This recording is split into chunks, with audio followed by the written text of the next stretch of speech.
មេមន់មួយក្បាលបានដាក់ក្របោះខ្លួនចូលទៅជិតមុខកាំបិតដោយស្ម័គ្រចិត្តគ្មានសំណាញ់គ្មានទ្រង់ដែកអ្វីទាំងអស់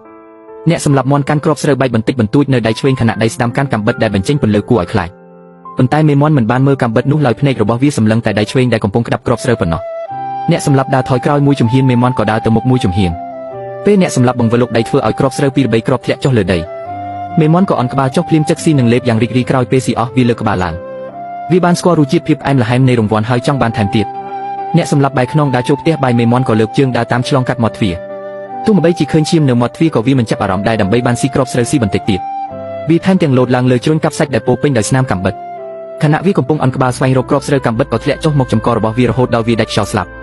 ក្នុងក្រពះរបស់វាមានតែគ្រាប់ស្រូវប៉ុន្មានគ្រាប់ប៉ុណ្ណោះប៉ុន្តែក្នុងខួរក្បាលរបស់វាវិញគឺពោពេញទៅដោយការស្រមៃចង់បានគ្រាប់ស្រូវមួយក្តាប់ធំដែលអ្នកសម្លាប់កំពុងកាន់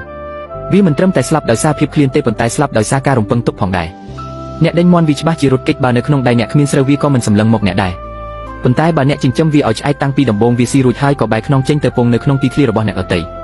តើអ្នកធ្លាប់ធ្វើរឿងបែបនេះដែរឬទេនៅចំពោះមុខអតិថិជនដែលពិបាកចរចាអ្នកបង្ហាញអស់គ្រប់សញ្ញាបត្ររបស់ខ្លួនបញ្ចុះតម្លៃនិងលះបង់ប្រាក់ចំណេញចុងក្រោយគេយកតម្លៃទាបបំផុតរបស់អ្នកទៅចុះកិច្ចសន្យាជាមួយគូប្រកួតរបស់អ្នកឬបុគ្គលិកម្នាក់ដែលអ្នកខិតខំបង្រៀនដោយអស់ពីចិត្តបង្ហាត់ជំនាញគ្រប់យ៉ាងឲ្យគេពេលគេមានសមត្ថភាពគ្រប់គ្រាន់គេក៏បង្កើតអាជីវកម្មខ្លួនឯងហើយក្លាយជាគូប្រជែងរបស់អ្នកគិតថាការផ្ដោតដោយមិនលាក់បាំងអ្វីទាំងអស់អាចបដូរយកភាពស្មោះត្រង់បានមែនទេតែការពិតអ្នកគ្រាន់តែសម្លាប់អារម្មណ៍ឃ្លាននិងបំណងចង់បានរបស់ពួកគេមុនពេលកំណត់ប៉ុណ្ណោះអារម្មណ៍ពេញចិត្តគឺជាថ្នាំពុលដែលសម្លាប់ការចង់តាមដាននិងការចង់បាននៅក្នុងចិត្តវិទ្យាវាត្រូវបានហៅថាការពង្រឹងជាបណ្ដោះអាសន្នខួរក្បាលមនុស្សមានយន្តការមួយគឺគ្មានមេត្តាពេលដែលសារធាតុដូផាមីនបញ្ចេញខ្លាំងបំផុតមិនមែននៅពេលដែលយើងបានឆ្អែតឬទទួលរង្វាន់រួចហើយនោះទេតែគឺនៅក្នុងពេលដែលយើងកំពុងរងចាំរង្វាន់បន្ទាប់នៅពេលដែលបំណងប្រាថ្នាត្រូវបានបំពេញទាំងស្រុងការរំពឹងទុកក៏ត្រូវបានឈប់ហើយទំនាក់ទំនងជាច្រើនក៏ដើរដល់ទីបញ្ចប់ដែរនៅក្នុងពិភពលោកដែលពោពេញដោយការប្រកួតប្រជែងនិងផលប្រយោជន៍នេះ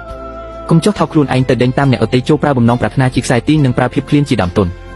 ស្រូវអ្នកអាចឲ្យគេមើលឃើញហើយឲ្យគេសាករសជាតិម្ដុំការបានប៉ុន្តែកុំឲ្យគេឆ្អែតពេក